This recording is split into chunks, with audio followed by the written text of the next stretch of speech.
Perkembangan teknologi informasi merupakan salah satu alasan adanya pengaruh penyebaran globalisasi dan modernisasi dalam masyarakat. Sudah tidak bisa dipungkiri lagi bahwa kehadiran internet tidak bisa dilepaskan dari kehidupan sehari-hari, baik dalam pendidikan, bekerja, bersosialisasi, dan sebagainya. Semakin pesatnya teknologi internet tentu saja berpengaruh dalam perkembangan penggunaan sosial media.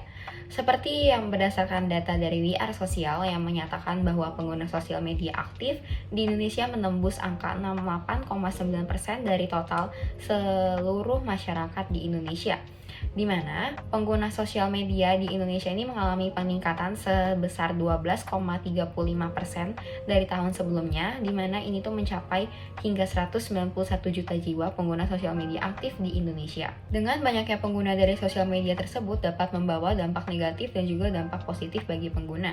Media sosial seharusnya menjadi sarana untuk berbagi informasi, komunikasi, dan juga memperluas relasi, kadang seringkali disalahgunakan oleh pihak-pihak yang tidak bertanggung jawab, dan mereka dapat menjadikan media sosial sebagai sarana untuk melampiaskan hasrat seksualnya. Cyber sexual harassment yang dapat dilakukan di mana dan juga kapan saja menyebabkan semakin banyaknya kasus-kasus pelecehan seksual yang terjadi. Seperti pada data firma keamanan digital Norton yang mencatat terdapat 76% dari 1.000 responden wanita mengalami pelecehan seksual secara online, baik dalam bentuk video, foto, pesan, dan juga hal-hal lainnya yang dapat dilakukan melalui online. Menurut aktivis jaringan pegiat literasi digital, Made Dewi Anjani yang menyatakan bahwa kekerasan seksual dapat disebabkan oleh faktor kultural dan struktural. Bentuk-bentuk dari pelecehan seksual sangatlah beragam, seperti pada ragam kekerasan berbasis gender online yang menyebutkan bahwa pelecehan seksual dapat berupa cyber stalking, cyber hacking, cyber harassment, cyber recruitment, sexting, non-consensual disema of intimate image, malicious distribution content, impersonation, morphing, dan juga scammer.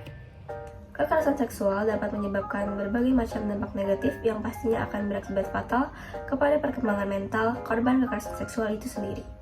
Beberapa contoh diantaranya adalah korban kekerasan seksual yang mudah merasa panik, mudah merasa gelisah, dan yang paling parahnya menyakiti dirinya sendiri. Nah, bagaimana sih cara bijak dalam menghadapi atau mencegah terjadinya pelecehan seksual terutama di bidang media sosial? Yang pertama, hindari memposting konten yang berbau pornografi. Yang kedua, report atau blokir pengguna yang melakukan kekerasan seksual di akun kalian. Yang ketiga, jangan takut untuk melaporkan kepada pihak berwajib atau minimal kepada orang terdekat kalian. Dan yang keempat, jika kalian sudah berada di titik paling parah atau titik jangan takut berkonsultasi kepada psikolog maupun psikiater.